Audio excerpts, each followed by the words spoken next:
আজি দেখাম টমটমৰ যাত্ৰা। গুড মৰ্নিং সকলোকে, নতুন এটা মিনি ব্লগলৈ সকলোকে স্বাগতম জনাইছো। আজিৰ ভিডিঅ'টো টমটমতে আৰম্ভ হ'ব আৰু টমটমতে শেষ হ'ব। বৰ্তমান এতিয়া গৈ আছো ছাগলীলৈ, নাওবৈচালৈ।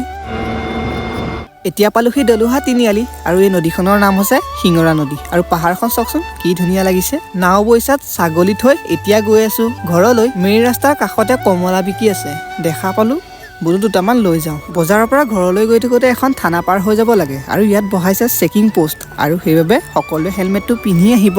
পঞ্চায়তৰ পৰা আমাৰ ঘৰৰ ফালে যোৱা ৰাস্তাটো বৰ্তমান বনাই আছে। এইকণত আছিল পুল এটা, পুলটো বহল কৰি আছে। ৰাস্তা পদূলি বনাই থাকোঁতে অহা যোৱা কৰাত বহুত অশান্তি হয়, নহয়নে বাৰু? এতিয়া আহি পালো ভিতৰি বাম, নিব আহিছো আলু।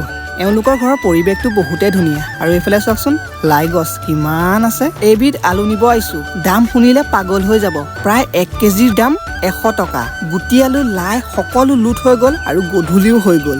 এতিয়া বলক এয়ালৈ গৈ থাকো, নহ'লে ইয়াত ওলাব হাতী। বাৰু আজিলৈ মিনি ব্লগটো ইমানতে সামৰণি মাৰিছো। কেনেকুৱা পালে কমেণ্ট এটা কৰি থৈ যাব। পৰিৱৰ্তন হোৱালৈকে আমি জীয়াই নাথাকিম কেলা।